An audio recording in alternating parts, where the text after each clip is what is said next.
He thought it would be the easiest job of his life. A single mother, so thin that her collarbones pushed against the neckline of her shirt, working 2 shifts every day just to keep the power from being shut off in a miserable apartment. A 6-year-old daughter in a wheelchair, her legs unable to carry her, her speech slow, the whole world looking at her with pity in their eyes. Except for one dog. That dog weighed 65 kilograms. A purebred Neapolitan Mastiff. Its face wrinkled and fearsome like something out of hell.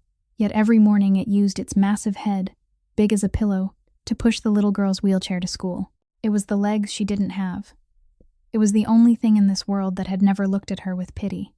And he, the little girl's biological father, the man who had beaten her mother throughout the pregnancy and then walked away the moment he saw that his child couldn't walk, came back 7 years later. Not because he missed his daughter, but because that purebred dog was worth $45,000, and he owed almost exactly that amount. He brought his younger brother, 2 other men, and a stack of forged papers claiming the law was on his side. He snatched the dog away in the middle of the street, in broad daylight, right in front of the little girl.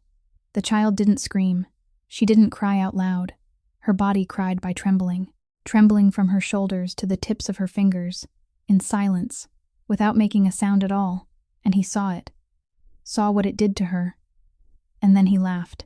What he didn't know, what would have kept him from ever setting foot in this city again if he had known, was that 3 blocks north, inside a black sedan, parked on a street corner, there was a man listening to everything.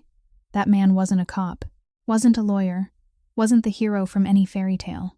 He was the Mafia boss who controlled the entire southern half of the city, a widower for 3 years, cold as steel, and he had never forgotten that 7 years earlier, that same gaunt young mother, only 20 years old then, pregnant, her face still bruised from being beaten, had looked straight into a police camera and said 3 words that saved him from 25 years in prison. I didn't see anything. She didn't know who she was saving. She only wanted to get out of the police station and go home. He had never forgotten, and he had searched for her for 7 years. He thought he'd come to steal a dog. He didn't know that he had just stepped into the devil's territory, and the devil had awakened. This story is long, and every part that comes after this will be heavier than the one before. So if you want to hear more, leave a like so I'll know. Share this video with one friend who needs to hear this story tonight. And if you haven't subscribed to the channel yet, this is the moment, because the next part is one you won't want to miss. At 5:45 in the morning, the 3rd-floor apartment in Southridge was still dark. Briar Holloway opened her eyes before the alarm clock had the chance to ring, like she did every day, like every morning for the past 6 years, because her body had learned that 5 extra minutes of sleep meant losing 5 minutes to get Posey ready. And losing 5 minutes to get Posey ready meant missing the bus. And missing the bus meant being late for the morning shift. And being late for the morning shift meant losing her job. That chain of falling dominoes left no room for laziness.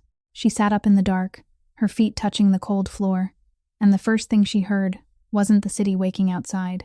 It was breathing. Heavy, steady, slow. A massive mountain of fur and muscle lay stretched out on the floor between Posey's bedroom door and the hallway, in the exact spot where he'd slept every night for 4 years, never once missing, never needing to be told. Brutus didn't move when Briar stepped past him, but his ears turned with her footsteps, tracking her through the darkness by the hearing of a creature that had memorized every sound this apartment could make. The kitchen was small. The fluorescent light flickered twice before it finally came on, the bulb nearly dead, and she still didn't have the money to replace it. She opened the refrigerator, and inside everything was arranged with the precision of someone counting every dollar. Enough milk for 4 days. 6 eggs left. Cheese already sliced into even portions for Posey's breakfasts all week long. Nothing extra, nothing missing. Briar made coffee from the cheapest brand in the grocery store, the kind she knew didn't taste good. But Posey had never once complained about the smell of her mother's coffee, because to Posey that smell was the smell of morning, the smell of her mother being here, the smell that meant everything was still all right. She set the cup down and went into Posey's room.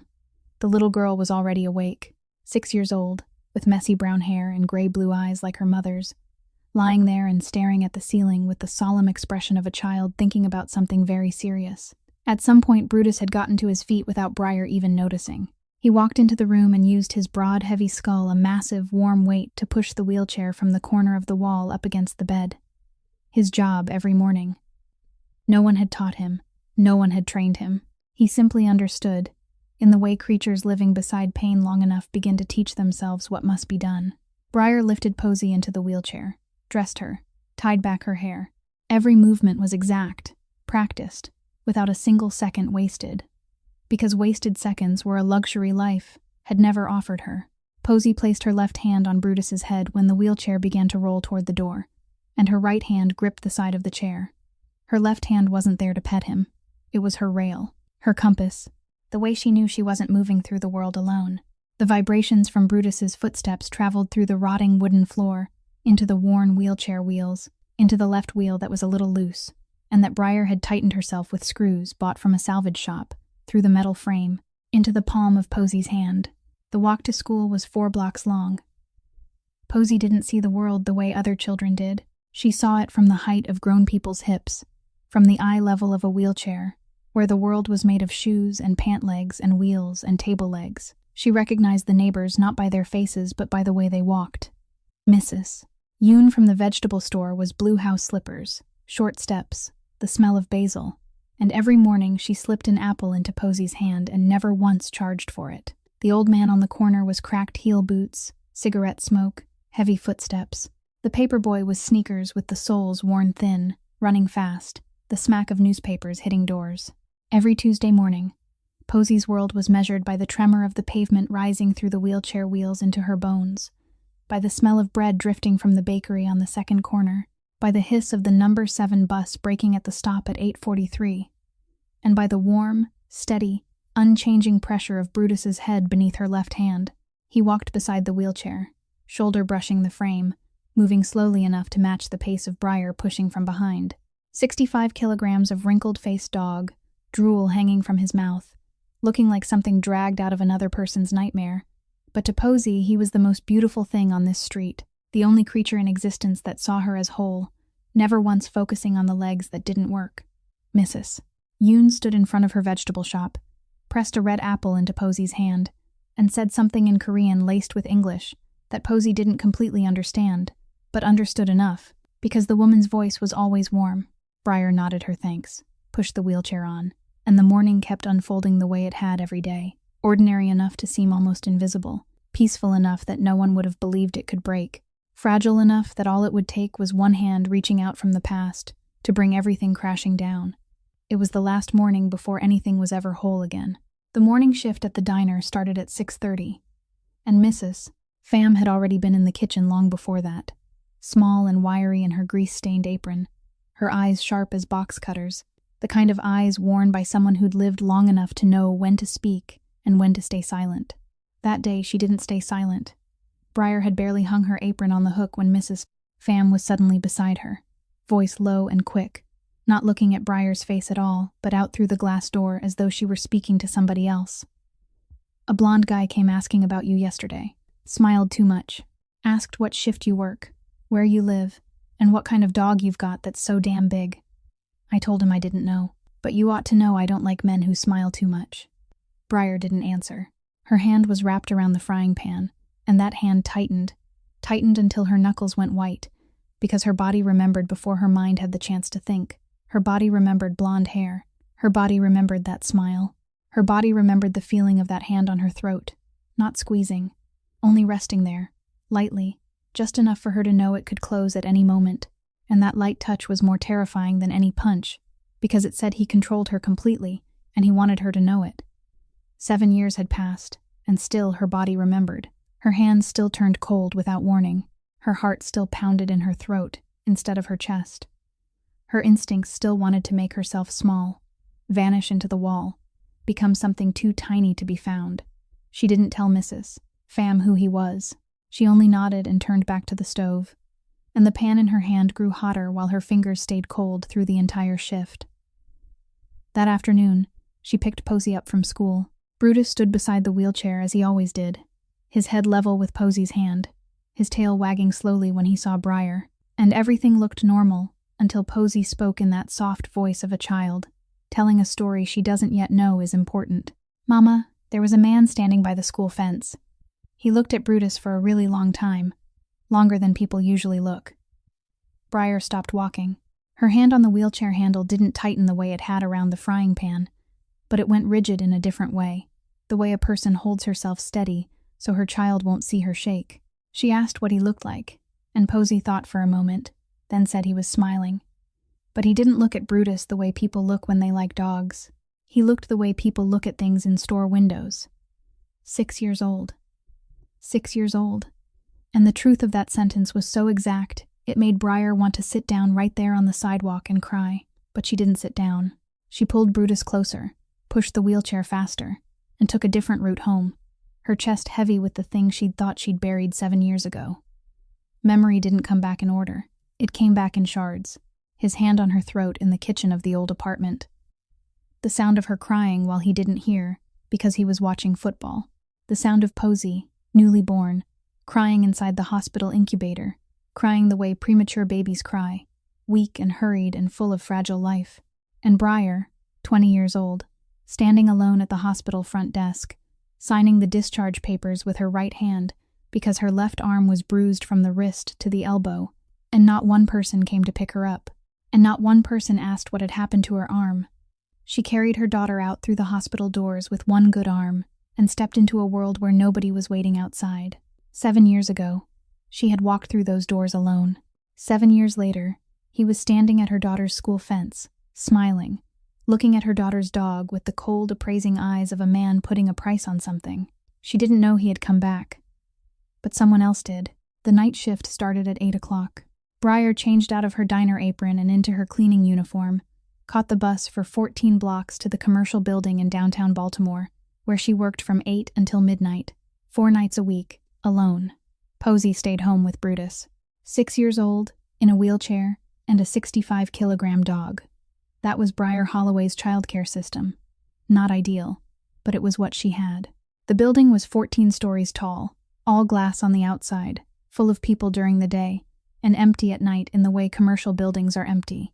Footsteps echoing down long hallways, half the corridor lights shut off to save electricity, and that feeling that every floor was its own separate world, one that didn't belong to anyone after dark. Briar cleaned from the 14th floor down, 1 hour per floor if she moved quickly, an hour and 15 if there was a large conference room. She wore earbuds, played music low, just enough so she wouldn't have to hear the silence of the building, and pushed her cleaning cart through each hallway, with the practiced ease of someone who'd done this long enough that her hands already knew which door to open, which desk to wipe down, which trash can to empty, without needing to think. The 11th floor. The conference room at the end of the hallway. The door should have been locked. She pressed the handle and it opened, and she stepped inside with her bucket and rag, then stopped. The room was dark, the lights were off, but someone was in there. She knew before her eyes had time to adjust, not because she saw him clearly, but because instinct told her. Because 7 years of living with a violent man had trained it into her nervous system, that ability to sense the presence of a man in a dark room before sight ever confirmed it. He was sitting at the head of the long conference table, in a swivel chair, back slightly reclined, one hand resting on the tabletop, the other on his thigh, and on the hand lying on the table there was blood. Not much, but enough for her to see the dark shine of it, under the thin spill of hallway light through the doorway. A shattered phone lay beside a wad of gauze. A broken liquor bottle sat in the corner of the room, the thick kind of bottle whose edges turn sharp as knives when it breaks. Briar stood in the doorway for 3 seconds. 3 seconds to assess. Blood, but not much. Not fatal. The man wasn't drunk. His eyes were open, fully aware, simply sitting there in the dark with his hand bleeding, wearing the calm of someone dealing with consequences, not someone in immediate danger, not her situation, not her problem, not her business. She knew that. She also knew she could close the door, clean the 10th floor first, and come back later. But Briar Holloway was the kind of woman who'd once nursed a dying dog she'd found in a trash bin, the kind who'd carried her daughter out of the hospital with one good arm, the kind whose first instinct at the sight of something wounded wasn't to run, but to assess the injury. She left the cleaning cart by the door, opened the lower compartment, took out the first aid kit the building required every cart to carry, and walked into the room. She pulled up a chair beside him, switched on the small desk lamp, took his hand in hers, not gently but practically, with the matter-of-fact grip of someone used to handling wounds because she'd bandaged enough of her own, and began wiping away the blood. He looked at her, She didn't look back. "Hold still," she said. "I don't have all day." She wrapped his hand. Fast, firm, done correctly with the skill of someone who hadn't learned first aid in a classroom, but from nights spent bandaging bruises in a mirror. When she finished, she stood up, gathered the first aid supplies, put them back into the cleaning cart, and didn't ask his name, didn't ask what had happened, didn't ask whether he needed anything else. She picked up the bucket and walked toward the door. "What's your name?" His voice. Deep.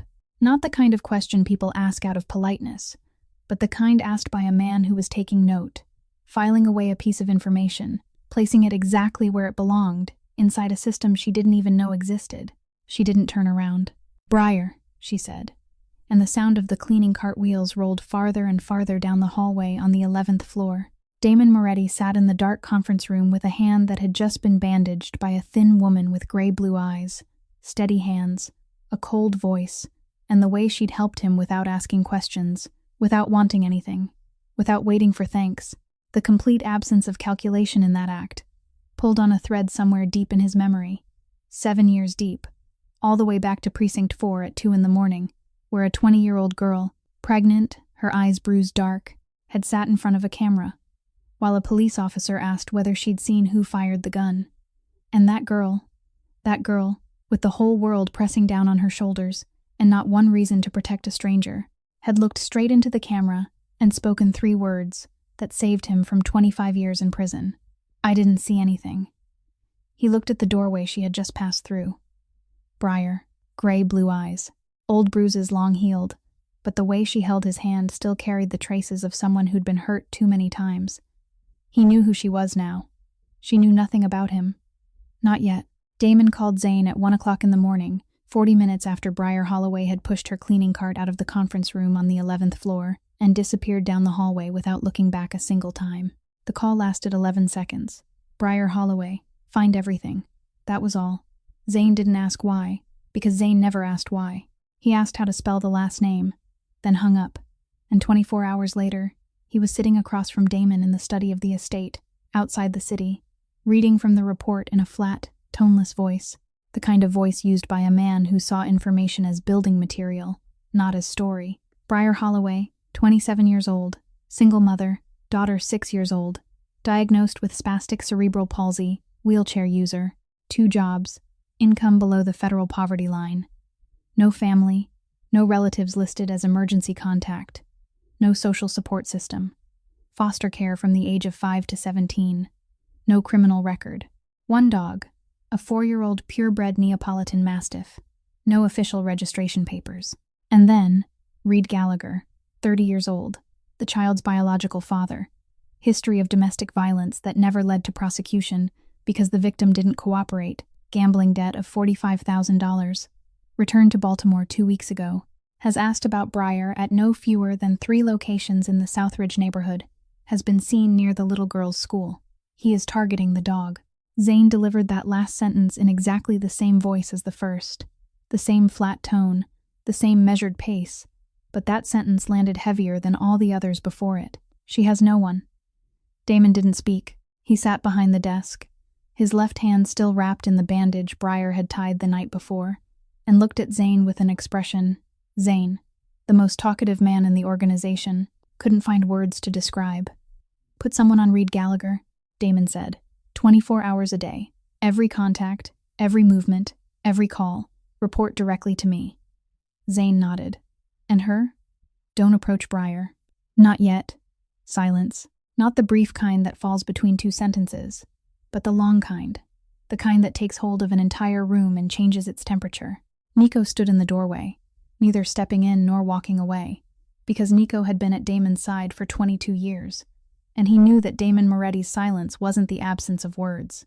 It was the presence of something forming, tightening, searching for shape. The last time Nico had heard Damon go this quiet was 3 years earlier, on the night the doctor said Renata had 3 months left.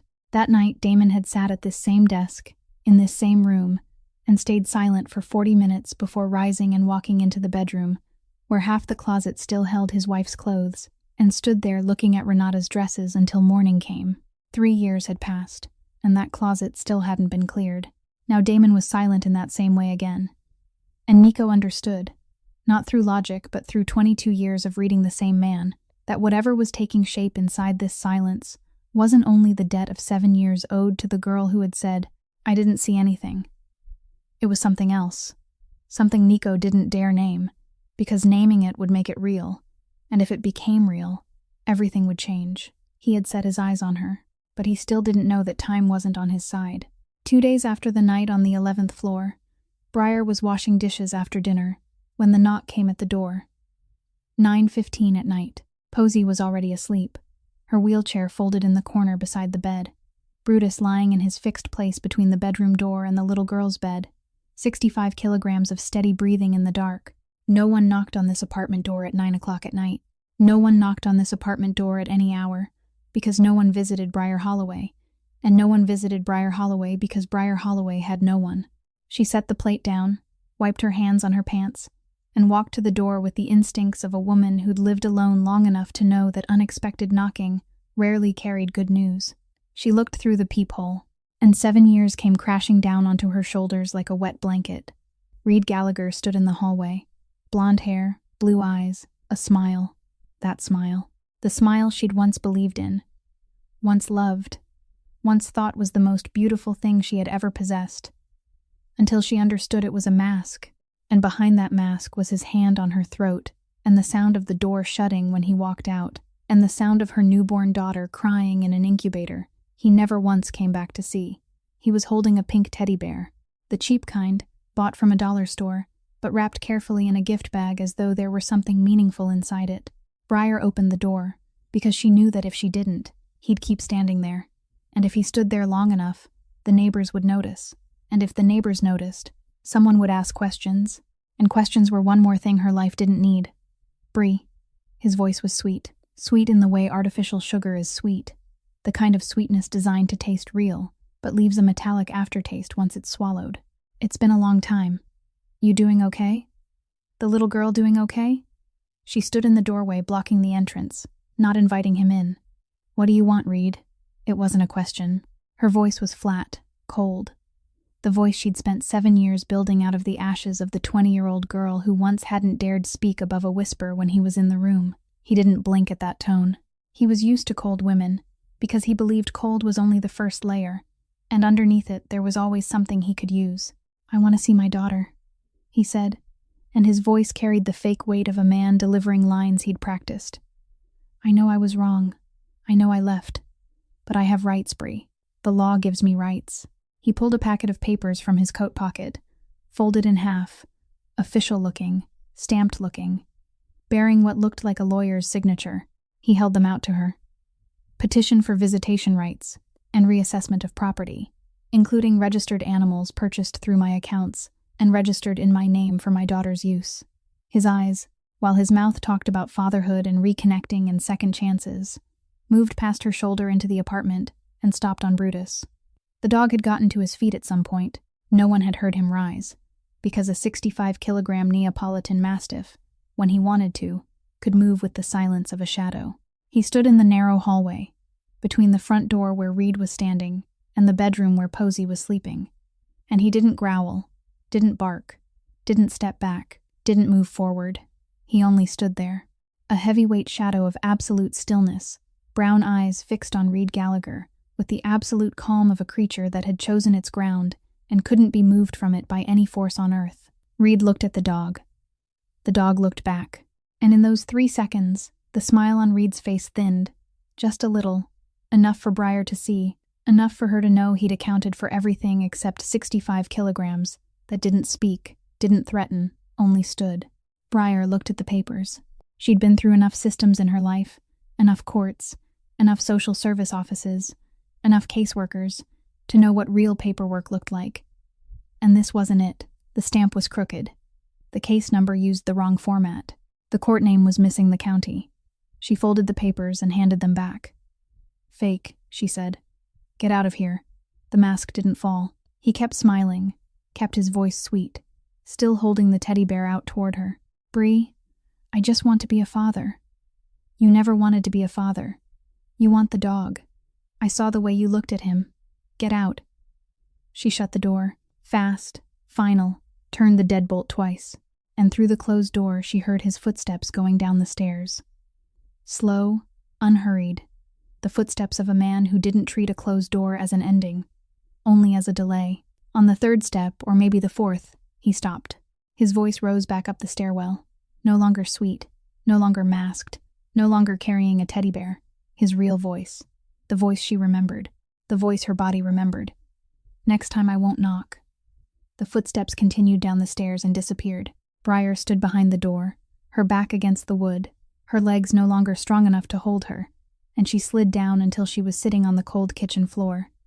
She didn't cry. She'd run out of tears for Reed Gallagher 7 years ago, but she shook, and she hated it. Hated that her body still betrayed her every time it heard that voice. Hated that 7 years hadn't been enough to erase what he'd wired into her nervous system. Brutus came to her, silent, slow, his massive, heavy head lowering until it rested in her lap. Heavy, warm, utterly still. She placed her hand on his head and sat there on the cold kitchen floor, with 65 kilograms of dog across her knees, and darkness all around her, and she thought, more clearly than she had ever thought anything in her life, "I have no one." He said next time he wouldn't knock. He kept his word. 2 days after the night Reed knocked on her door, Briar picked Posey up from school at 3 o'clock in the afternoon, just as she did every day. Brutus walked beside the wheelchair, just as he did every day, his shoulder brushing the frame, his head level with Posey's left hand, his steps slow and steady, and the vibrations of those steps traveled through the metal side of the chair into the little girl's palm, just as they did every day. Everything was the same as every other day, except for one thing. Posey felt it before Briar did, not with her eyes, not with her ears, but with her hand. Her left hand rested on Brutus's head, and that head changed. The muscles beneath the fur went rigid, his ears turned forward, his neck lifted slightly, and the vibrations from his steps passing through the wheelchair frame changed rhythm, no longer even, but shorter now, sharper, carrying the pattern of a creature shifting from ordinary into alert. Posey knew that difference. 4 years beside Brutus had taught her hand to read him the way fingers read Braille, and what her hand was reading now was 2 words. "Something's wrong. Mama." Posey spoke softly, but Briar didn't hear her, because Briar was looking straight ahead, seeing what Posey had already felt through her hand. 3 men standing at the intersection up ahead, not walking, not standing the way people stand waiting for the light, but standing the way people stand when they are waiting for something specific. And one of those 3 men had a face like Reed's, only younger, sharper, hotter. Troy Gallagher. Briar had never met Reed's younger brother, but she knew him at once from the jaw, the eyes, the forward lean of a man already halfway into violence and making no effort to hide it. Everything happened in the stretch of time that later Briar wouldn't remember in seconds, but in sounds. The first sound was heavy footsteps, fast, closing in from 3 directions. The second sound was Troy shouting something she didn't catch, because someone's hand shoved her away from the wheelchair handles, her shoulder slamming onto the sidewalk, her left knee striking concrete and flaring hot with pain. The third sound was Brutus. First the growl, low and deep, rising from the floor of his chest. A growl she had never once heard in 4 years, because Brutus had never needed to growl. Then the bite, the tearing cloth, Troy screaming in pain and swearing. The fourth sound was the pipe, metal against bone. Brutus, crying out. Not a bark, not a growl, a cry of pain. The cry of that giant, gentle soul taking a blow to the hip from an iron rod, and that sound traveled through the concrete into Posey's hand clamped tight around the wheelchair frame, and she felt it not with her ears but with her bones, with vibration, with the way the ground shuddered when the thing she loved most in the world was struck down. Posey didn't scream. Posey didn't cry out loud. Her body cried in its own way, the way cerebral palsy required it to, her whole body shaking from her shoulders down through her arms into her fingers, shaking in silence, shaking without making a sound, and that silence was more terrifying than any scream, because it was the sound of crying locked inside a body that wouldn't let it out. The fifth sound was the van door slamming shut, the engine, tires on asphalt, fading away. The sixth sound was nothing, nothing at all. Posey's left hand still rested on the side of the wheelchair where Brutus's head always was. And now in that place there was only air. No vibration, no warmth, no breathing, no familiar weight. Her hand closed over the empty metal rail and trembled. Briar crawled to Posey's wheelchair. Her left knee was bleeding, her shoulder screaming, but she crawled to her daughter before she stood up, because standing would take time, and Posey was shaking without sound, and that couldn't wait. She wrapped her arms around Posey from the front, reaching across the sides of the wheelchair, and Posey clung to her with tiny fingers twisted tight in her mother's shirt without being able to say a single word. The street stayed ordinary. People passing by looked, then looked away. One person stopped and asked if she was okay, and she said yes, though she wasn't. And that person kept going because they had somewhere to be, and Briar Holloway, sitting on the sidewalk with her trembling daughter in her arms, wasn't somewhere anyone needed to stay. She took out her phone, called the police. The phone rang 4 times, then dropped into hold music. 45 seconds of hold music. 45 seconds while Briar sat on the sidewalk with blood on her knee and her daughter shaking in her arms, listening to the hold music of the Baltimore Police Department. She hung up, looked at the phone. Her contacts were open, empty, no number to call, no name to ask, no one. She had built her life on the principle of needing no one, and now that principle had become true in the cruelest possible way. She really had no one. Posey was shaking in her arms. The wheelchair sat empty beside them. The sidewalk was warm beneath her bleeding knee, and the city kept moving as though nothing had happened. Because to the city, nothing had happened. Only a young mother sitting on the curb holding her disabled child. She had no one to call, but there was someone who didn't need to be called. 3 blocks north, inside the black sedan parked at the corner of Coronado and 7th, Zane Kovac's phone began to vibrate. One of Zane's men, the one assigned to keep Reed Gallagher under watch 24 hours a day, was calling in a report. But the report came 90 seconds too late because he had been following Reed, and Reed hadn't come. Troy had. And 90 seconds was the distance between stopping something and failing to stop it. Zane called Damon. 15 seconds.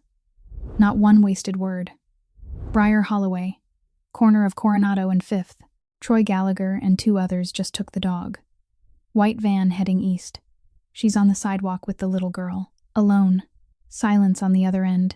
Not the long silence from the study that night. A short silence. 3 seconds. The kind of silence Zane, the most talkative man in the organization, recognized as the most dangerous kind, because it didn't mean Damon was still thinking. It meant Damon had already finished thinking. "I'll be there in 8 minutes. Call Nico." The call ended. 8 minutes. Later, Briar wouldn't know that number. She wouldn't know that Damon Moretti had driven from the estate outside the city to the corner of Coronado and 5th in 8 minutes, a stretch that normally took 25, and that he hadn't respected a single one of the 3 red lights on the way. She only knew that she was sitting on the sidewalk holding Posey, her knee still bleeding, her phone still in her hand with its empty contacts list open, and the city was still moving around her, when a black car pulled up to the curb in a way that wasn't parking, but arriving. The door opened before the car had fully stopped. The man who stepped out was the man from the dark conference room on the 11th floor. His left hand was wrapped in a clean, professional bandage. Yet he had refused to let his own doctors treat the wound she had first tended. But that night, he had been sitting in the dark, and she had seen him as vulnerable. And now he stood in the late afternoon light of Baltimore, and she saw what the darkness had hidden. He wasn't vulnerable. He was something else entirely. Something she had no word for in that moment, but her body recognized it before her mind did. Recognized it with that instinctive certainty that the man walking toward her wasn't the kind of man who sat waiting in a dark conference room because he had no one to help him, but the kind of man who chose to sit in the dark because the dark was where he worked. He didn't ask if she was all right. He came straight to her, and instead of standing over her and Posey the way adults always stood over wheelchairs, he bent down. One knee touched the sidewalk. His face came level with Posey's eyes, level with the height of the wheelchair, that height from which the whole world always looked down, but he chose to look across. Posey was still trembling. Her eyes, gray-blue like her mother's, were wide as she stared at the stranger with the expression of a child who had already endured too much in one afternoon to have strength left to fear one more person. He didn't touch her.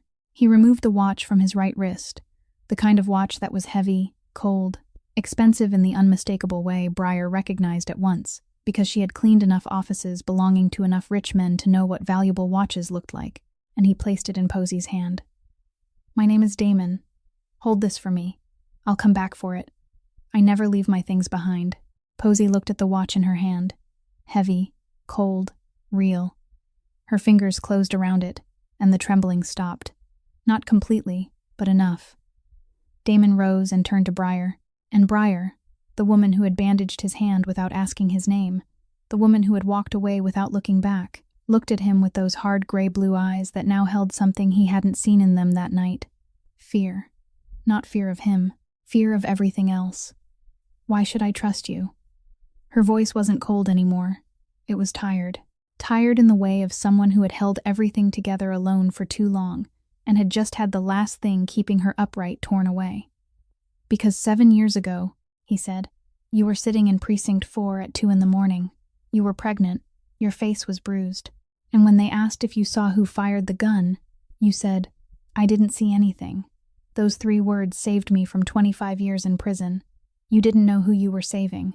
You only wanted to go home. I know that, and I've been looking for you ever since. Briar looked at him. He looked back. No smile, no charm, no sweetness, only the truth, flat and heavy, laid down between them on the sidewalk, where 5 minutes earlier her daughter's dog had still been standing. I'm going to find Brutus, he said. Right now, I need you to go with Nico to somewhere safe for you and the little girl. A second sedan pulled up behind the first. Nico stepped out, large, bald, his face calm with the expression of a man who had been given orders and was carrying them out without needing anything explained. Briar looked at Nico, looked at Damon, looked down at Posey, her daughter holding the strange man's watch in both hands, and for the first time since Brutus had been taken, the child wasn't shaking anymore. Briar looked at the empty stretch of sidewalk where Brutus had stood 5 minutes earlier, where his shoulder had brushed the wheelchair, where the vibrations of his footsteps had traveled into her daughter's hand every morning. Empty. She stood up, put her hands on the handles of Posey's wheelchair, followed Nico. For the first time in 7 years, she walked behind a man. Not because she trusted him, because she had run out of places to go alone. Della Salerno opened the door before Nico even had the chance to knock, the way some people do when they've already gotten the call and have everything ready in the space between the call and the sound of the doorbell. She wasn't tall. She wasn't small. Her black hair was twisted into a neat knot at the nape of her neck. Her hands were steady, her eyes quick, the kind of eyes that swept across a room, took in the whole situation, and finished the assessment before her mouth had spoken its first word. 16 years of being Nico Salerno's wife, and the 12 years before that as an emergency room nurse, had taught Della something most people never learn. When someone's bleeding, you bandage first and ask later. Della looked at Briar's knee, looked at Posey in the wheelchair holding the watch in both hands, looked at Nico standing behind them with the expression she had seen often enough to know it meant, don't ask right now. Then stepped aside and said, come in, sit. Briar sat in one of the kitchen chairs, and Della knelt in front of her knee without being told, her hands already holding a first aid kit she had taken from the kitchen cabinet, not the medicine cabinet, because Della kept first aid supplies in the kitchen, where she used them most often, because in Nico Salerno's house, people sometimes came home with injuries that weren't convenient to explain, and Della had stopped asking for explanations in the 3rd year of their marriage. She cleaned the scrape, dabbed on antiseptic, wrapped it in fresh gauze, fast, firm, done properly, and through the whole thing she didn't ask Briar a single question about what had happened, because Della understood that there are moments when questions aren't care, they're weight. Posey sat at the kitchen table in her wheelchair. Damon's watch still clutched tight in her left hand, her right hand resting on the wooden tabletop. Her eyes moved slowly across the room, carefully, in the way Posey always observed the world, from the lower height of a wheelchair, reading a space through details instead of the whole. The wall clock ticked steadily. Something in a pot on the stove simmered low, bubbling softly. The smell of garlic browned in oil still hung in the air, mixed with dish soap and the scent of clean laundry drying near the window. This house smells like garlic and soap, Posey said in a small voice. The voice of a child saying something she didn't yet know carried more meaning than she understood. It smells like a house where people really live. Briar was sitting there while Della bandaged her knee, and she heard those words and understood. Understood in the way only a mother understands what her child means when her child says something else, that their 3rd-floor apartment in Southridge didn't smell like garlic frying in oil because Briar never had time to cook, didn't smell like fragrant soap because Briar bought the cheapest, unscented kind, only smelled like instant noodles and industrial floor cleaner she brought home from the night shift, and her 6-year-old daughter had just sat for the first time in her life in a kitchen that smelled like a real home and realized the difference, And that realization hurt more than any scrape on Briar's knee. Della didn't comment. She stood, went to the stove, reheated a pot of soup she'd already made, ladled a small bowl and set it in front of Posey with a mug of warm milk, then sat down in the chair across from her, with the easy certainty of someone who didn't need an invitation to know exactly where she belonged. Posey was safe. Brutus wasn't.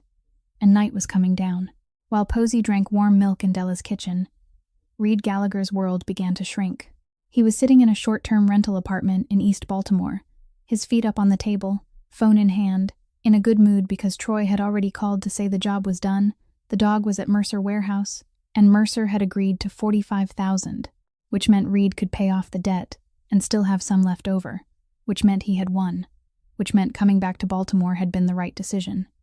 The first message arrived at 6:12. Unknown number. No name. The text was short.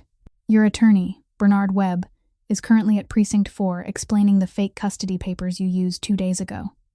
Have a pleasant evening. Reed stared at the message. Read it once. Read it again. Read it a third time. He called Bernard Webb. Voicemail. Called again. Voicemail. Called a third time. And this time it wasn't voicemail, but the voice of an unfamiliar woman saying the number was temporarily unavailable. He set the phone down, picked it back up, called Troy. Troy didn't answer. Called again. No answer. Sent a text. Call me now. The message showed delivered, but not read. He began pacing the room, the pacing of a man who wasn't afraid yet, but was standing in the moment just before fear, that stage where the brain insists everything is fine, but the stomach doesn't agree. He needed cash. A backup plan always began with cash. He grabbed his jacket, went to the ATM on the corner, inserted his card, entered the code. The screen read, "Card locked. Please contact your bank." Second card, different account. Card locked. Please contact your bank. He stood there at the ATM under the streetlight, and for the first time all day, his stomach won the argument with his brain. He was afraid. He went back to the apartment and called Mercer.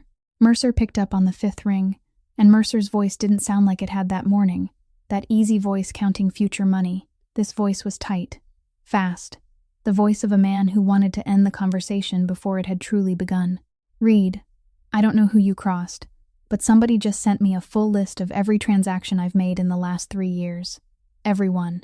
Names, dates, amounts, buyers, along with one line only. You may want to reconsider your current business relationship. I don't know who that is and I don't want to know. Come get the dog out of my warehouse before 8 tonight. I don't keep trouble. The call ended. Reed called back. Mercer didn't answer. He sat on the bed and stared at the phone. And the world that had felt open that morning, the world that had still held a plan, still held money, still held a future, was now closing in around him at a speed he couldn't control, as if the walls themselves were moving inward.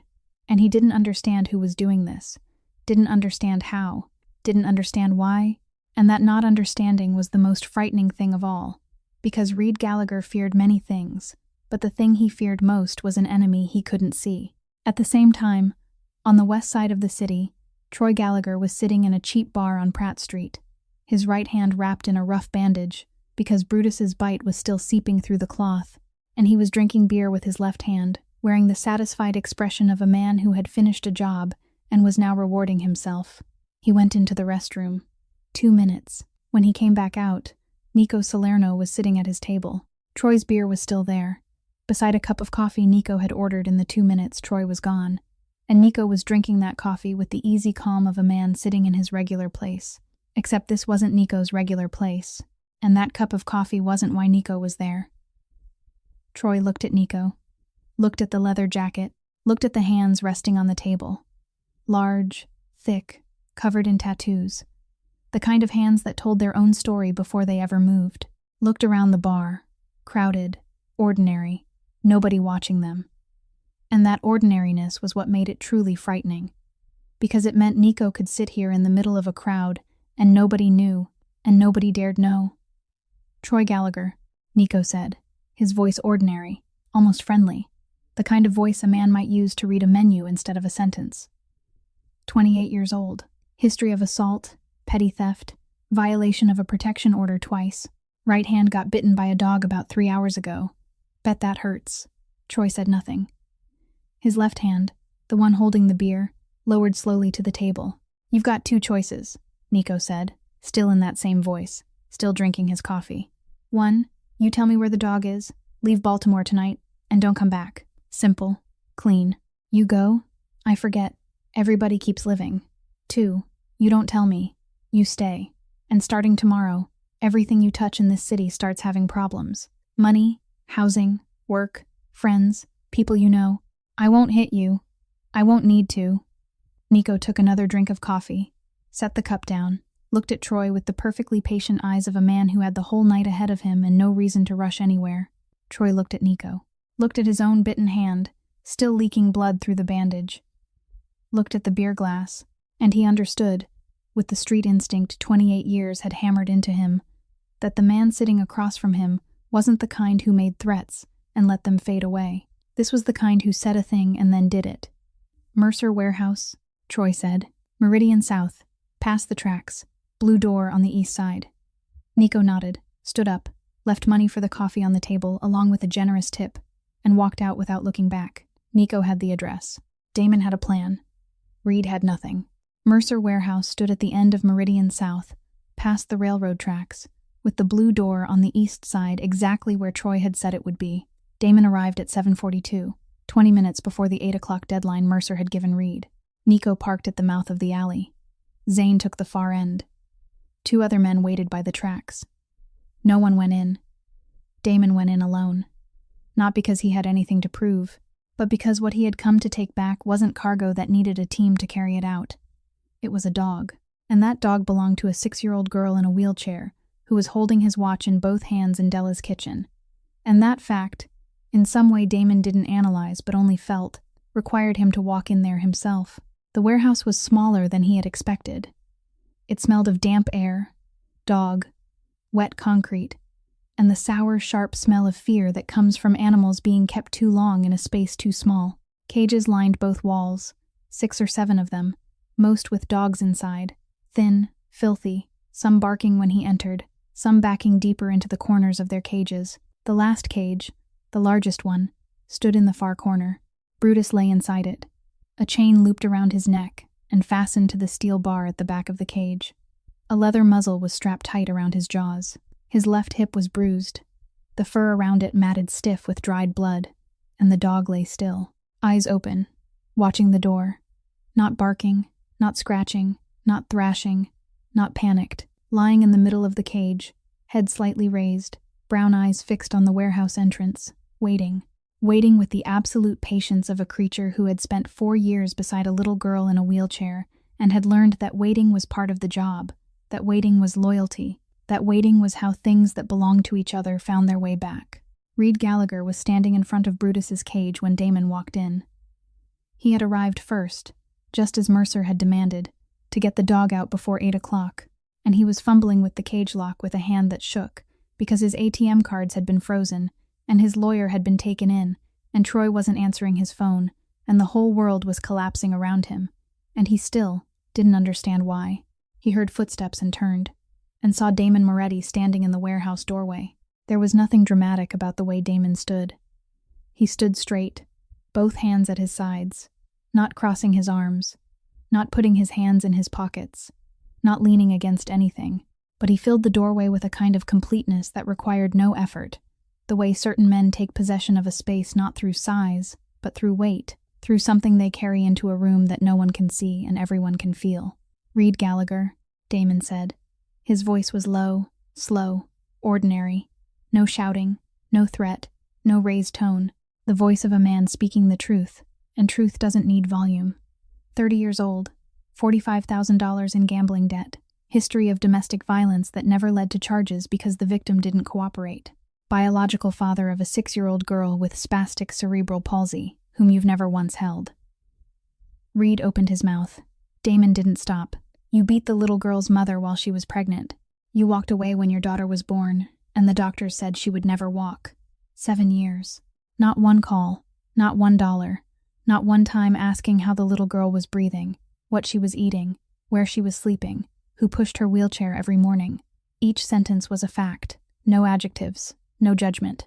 Only facts, one after another, precise, cold, And that coldness was what made it cruel. Because judgment can be argued with, facts can't. And you came back, Damon said. Not for your daughter, for the dog. Because a purebred dog like that is worth $45,000 on the black market, and you happen to owe almost exactly that amount. Reed stepped back. Not because of fear, because of reflex. Because every word Damon spoke was taking up space in the room, and that space was pushing him out of it. Do you know what that dog does? Damon asked, and for the first time his voice changed. Not louder, but denser, heavier, the way a liquid turns solid. It pushes your daughter's wheelchair every morning with its head. It lies beside her bed every night, between her bedroom door and the rest of the world. 65 kilograms standing guard over a child. Her own father never bothered to guard. It is the legs she doesn't have. It is the only thing in this world that has never looked at her with pity. Damon stopped, looked at Reed. You took your own daughter's legs, to pay a gambling debt. Reed opened his mouth again. That is property. I lost my wife 3 years ago, Damon said, and this sentence was different from all the others. This wasn't a cold fact. This sentence carried its own weight, the weight of 3 years of an empty bed and half a closet still hanging full of clothes, and nights when the silence inside the house had grown so thick it nearly seemed to have shape. Cancer. I sat beside her for 7 months. I watched her go. I couldn't do anything. I had no choice. He looked at Reed with dark brown eyes that under the warehouse light seemed almost black. You had a choice. You had a daughter alive, breathing, sitting there waiting for you, and you chose the dog. Silence. The warehouse was silent except for the breathing of dogs inside cages and the drip of water somewhere in the old plumbing. Reed stood there in the middle of the warehouse, and on his face, underneath all the layers, underneath the confidence, underneath the self-justification, underneath the I have rights and that is property, and she never gave me a chance, something cracked, not shattered. Reed Gallagher wasn't the kind of man truth shattered all at once, but cracked. A small fracture somewhere behind his eyes, in the place where he had buried the thing he never let himself look at, the thing he had spent 7 years trying to keep underground, and now a stranger was standing in a dog warehouse digging it back up with facts, only facts, without needing a fist. Damon didn't hit him.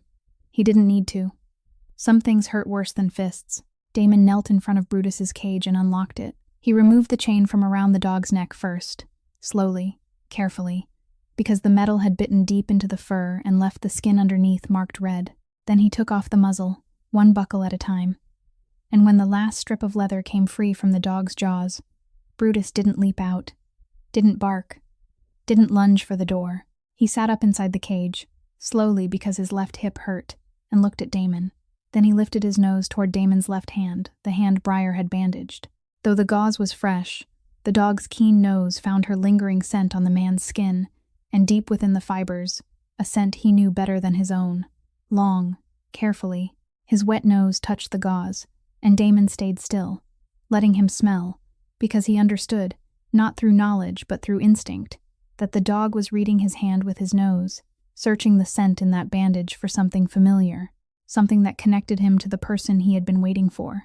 Briar's scent clinging to his skin, the scent of her skin, her cheap soap, the sweat of the night shift, the scent of the woman who had bandaged his hand without asking his name. Brutus finished sniffing. His tail wagged. Once, slow and heavy. Then he stepped out of the cage, leaning slightly to the right because his left hip couldn't carry weight well, and walked past Damon, past the other dog cages, past Reed, who was still standing there without saying a word, through the warehouse door, out into the alley, and turned left. He knew the way. No one pointed. No one led. 4 years of walking beside Posey's wheelchair through every street in that neighborhood had drawn a map inside his head, and that map didn't need sight, only scent and the memory of a creature who had loved deeply enough to remember the road home with whatever senses still worked. Damon followed him. Nico drove slowly behind them. No one said a word. Brutus walked 12 blocks with a gait slightly uneven from the pain in his hip, and Damon walked 12 blocks behind a 65-kilogram dog making his way home, and he thought that here was a creature who had been struck across the hip with a metal rod, chained, muzzled, locked in a dark cage all afternoon, and his first response when freed wasn't fear, wasn't anger, but home. Go home to his own. Nico's house. 9:17 that night. Della stood at the sink, washing a bowl that was already clean for the third time because her hands needed something to do. Briar sat at the kitchen table, her hands resting in her lap, her eyes fixed on the door with the stare of a woman waiting for something without which she didn't know how she would keep breathing. Posey sat in her wheelchair beside the table, still holding Damon's watch in her left hand, her right hand resting on the wooden tabletop. The wall clock ticked. The smell of browned garlic had gone cool but still lingered in the air. Yellow light, the same kitchen where, only a few hours earlier, Posey had said this house smelled like people really lived in it. The sound of a car stopping outside, the sound of the car door, then footsteps. Posey felt them before she heard them. The vibrations traveled through the front steps, through the wood floor of the hallway, through the legs of the kitchen table, into the tabletop, into the palm of her right hand resting on the wood. Heavy, slow, slightly uneven, the right step shorter than the left because the left hip hurt. She knew. She didn't need to look, didn't need to hear, only needed her hand on the table, and the vibration moving through the wood, and 4 years of memory of that rhythm under her hand every morning through the frame of her wheelchair. That rhythm, that weight, slightly off because of pain, but right, completely right. Brutus. The kitchen door opened. 65 kilograms of Neapolitan Mastiff stepped in, face wrinkled, drool hanging, hip bruised, gait tilted, and walked straight to Posey's wheelchair. He didn't stop at the door, didn't look around, didn't sniff the unfamiliar kitchen. He went straight to the little girl and laid his head in her lap. Exactly there. Exactly that weight. Exactly that warm breath through the fabric over her legs. Posey placed both hands on his head. Her left hand let go of the watch into her lap so she could take hold of his ear, and her right hand rested on his forehead, and she bent down, pressed her face into the fur at his neck, and breathed. She didn't cry. She didn't speak. She breathed. Deep breaths, slow breaths. The kind of breathing a person does when the thing without which her lungs haven't worked properly all afternoon has just been returned to her. Briar stood beside the table, both hands over her mouth. And she cried. She cried the way her daughter cried. The way Posey had cried on the sidewalk that afternoon. Her whole body shaking without making a sound. Because maybe the way people cry is inherited, or maybe two people who have lived beside each other long enough begin to hurt in the same language. Damon stood in the kitchen doorway. He didn't come in. He stepped back into the hall, leaned against the wall, and closed his eyes. 1 second. 1 single second in which he allowed himself not to control his expression, not to be Damon Moretti who controlled the south side of Baltimore, only a man standing in somebody else's hallway and remembering what it looked like when something lost was found again, because he had lost and never found again, and watching somebody else recover what he himself had lost hurt, in a place he had believed had sealed shut 3 years before. Della stood at the sink, holding a dish that was already clean, not washing it, her eyes fixed on Posey with Brutus's head in her lap, and Della's hand trembled. Only a little. But it trembled. Then Posey lifted her face, dog fur still clinging to her skin, and looked toward the kitchen doorway where Damon stood in the hall. From the height of the wheelchair, her gaze reached only as high as his waist, and she saw his hands hanging at his sides, his fingers closing and opening, closing and opening. That small unconscious motion, the motion of a man holding something inside himself and not letting it come out. He hurts too, Posey said softly, her voice still warm with Brutus's breath across her lap. Not in his hip. No one in that kitchen said another word. There are moments when language only makes smaller what is happening. In the weeks after the night Brutus came home, Damon didn't disappear. He didn't push, either. He was there in the way some things are there, not moving toward you, but whenever you look up, always in the same place. The new wheelchair appeared outside Briar's apartment door on Monday morning of the second week, with no card, no note, no explanation. Lighter than the old one. Rubber wheels instead of plastic, an alloy frame instead of rusted iron, padded armrests. Briar looked at the wheelchair, then looked out at the street where no black sedan was parked, but she knew someone was aware that she was looking, and she pulled the chair inside with every intention of calling Damon and sending it back, because Briar Holloway didn't take things from people, didn't owe people, didn't depend on people.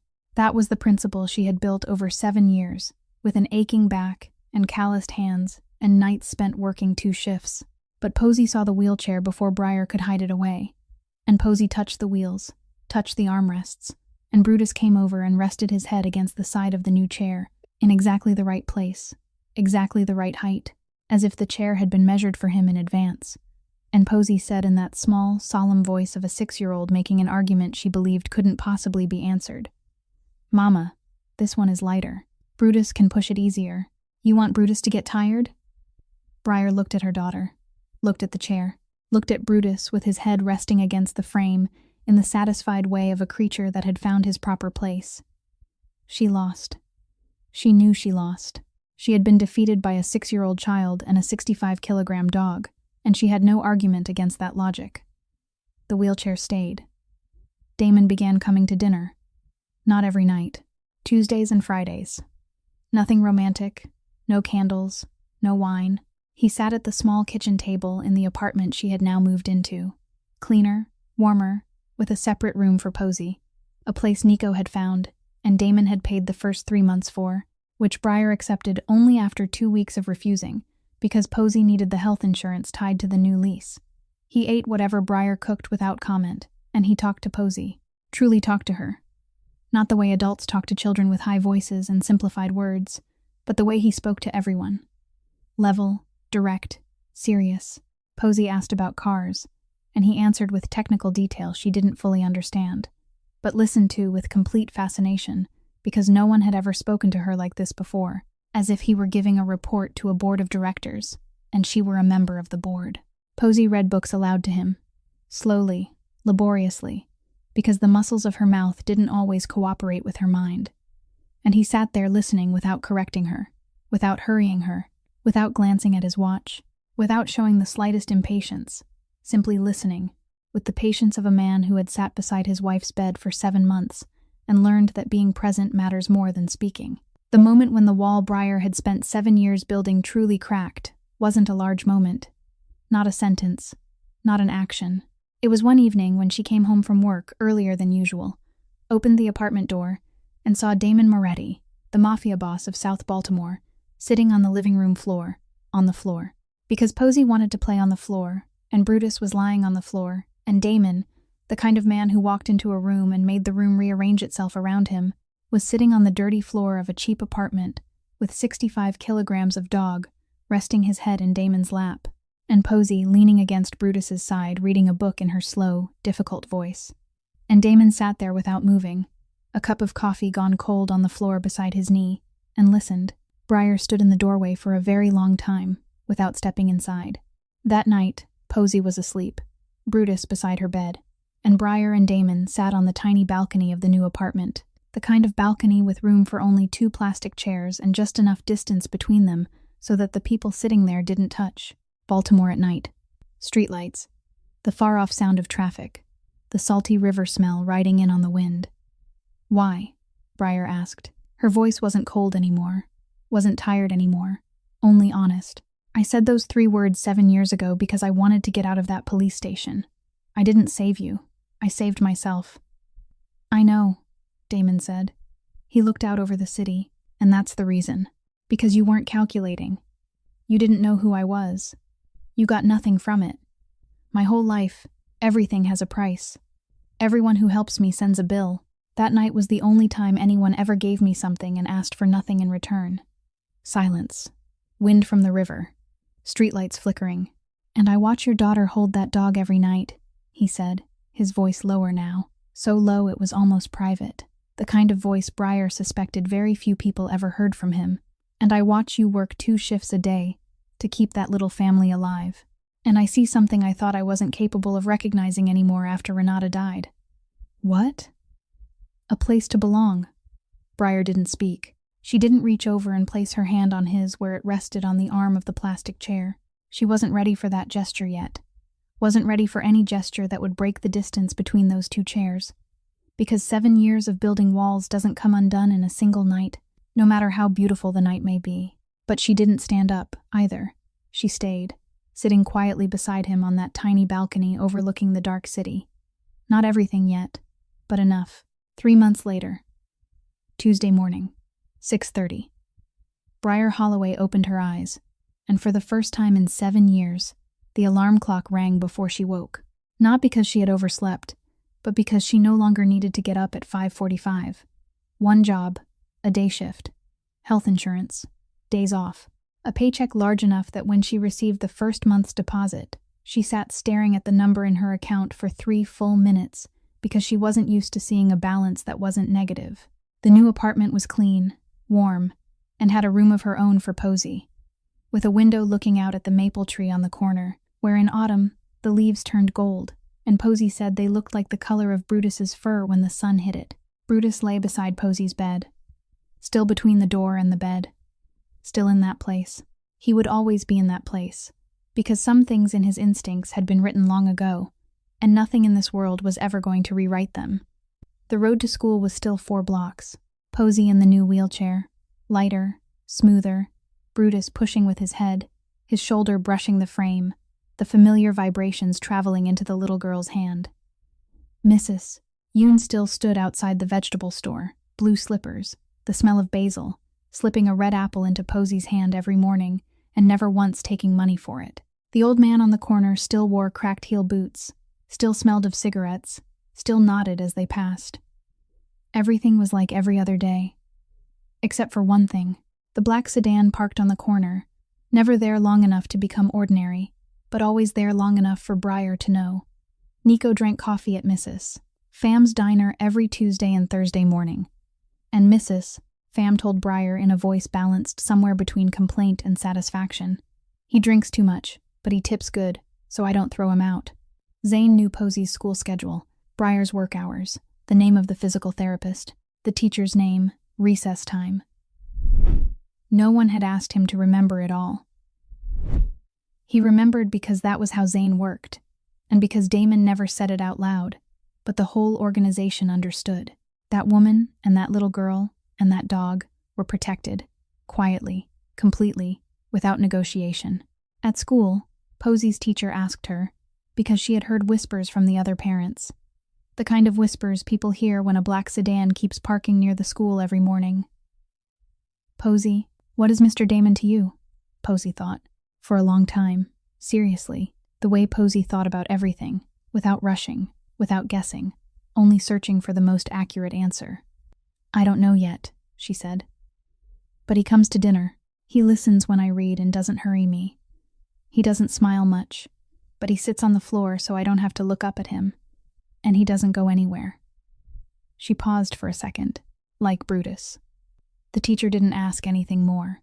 Some answers don't need adults to explain them further because the child has already said enough. In the office at the estate outside Baltimore, on Damon Moretti's desk, there were 2 things. Renata's photograph in its silver frame, taken on their wedding day, her smiling, her hair caught by the wind, and him standing beside her with the expression of a man who couldn't believe he had been allowed that much luck. That photograph had stood alone on the desk for 3 years. Now, beside it, sat the watch. The watch he had handed Posy on the sidewalk that afternoon. The one she had held in both hands and stopped trembling. The one she had returned after Brutus came home because he had said he would come back for it. And he had come back. He placed it on the desk beside Renata's picture, and never explained why. Nico came into the office one morning, saw the 2 things standing side by side, and Nico, who had followed Damon for 22 years, understood. For the first time in 3 years, Renata's photograph was no longer standing alone. 2 weeks after the night at the warehouse, information about Mercer's dog trafficking operation reached a local investigative reporter through an anonymous source. The story ran. Police opened an investigation. Mercer was arrested. Reed Gallagher was arrested too, not only for the dog theft, but because the domestic violence file was reopened, the fake custody papers were prosecuted, and the gambling debt was tied to an illegal network. Troy left Baltimore the very night Nico sat at his table in the bar, and nobody went looking for him. 12 dogs from Mercer Warehouse were transferred to rescue organizations, examined, treated, and placed in new homes. Not one newspaper line, not one news segment, not one police officer connected any of it to Damon Moretti. The reporter had a good source. The police had a clean case. Everyone was satisfied. Brutus sat in the schoolyard beside Posy's wheelchair, his head level with her hand, calm brown eyes watching the world pass by. Children ran past. Some were afraid because he was so big. Some stopped to stare because he was strange. And Posy sat beside him with the same calm he carried, her left hand resting on his head, her right hand on the side of the wheelchair, and his tail wagged. Slow, heavy, certain. that steady rhythm like the breathing of something completely content. He didn't comment. He rarely commented. He had always understood that some things didn't need anything added to them. This story is about a single mother who had no one. A little girl in a wheelchair accustomed to the world's condescending stares and tragic sighs. A dog abandoned in a trash bin who became the legs of a child who couldn't walk. And a man the world called the devil, who turned out to be the only one who knelt down to wheelchair eye level, instead of looking from above. Sometimes the fiercest protection doesn't come from systems. It doesn't come from the law. It comes from someone who is lost enough to understand the value of what another person is still holding on to. Sometimes family isn't the thing you're born into, but the thing that finds you at exactly the moment you've stopped believing anyone is coming. And sometimes, love doesn't need to be spoken aloud. Sometimes it only needs a heavy head settling into your lap every night, and never leaving. If this story touched your heart, please press the like button so we'll know you were here and that you listened. Share this video with someone you think needs to hear it tonight, because sometimes the right story at the right moment can change the way someone looks at tomorrow. And if you haven't subscribed to the channel yet, this is the time, because we tell stories like this every day, and we don't want you to miss them. We'd truly love to hear what you felt, what this story stirred inside you, whether you've ever met someone like Briar in real life, whether you believe kindness without reason can change a life. Leave a comment below. We read every line and treasure every word you share from the bottom of your hearts. We wish all of you watching this video good health, a joyful life, and peace in every day ahead. Thank you for listening. Goodbye, and we'll see you again in the next video.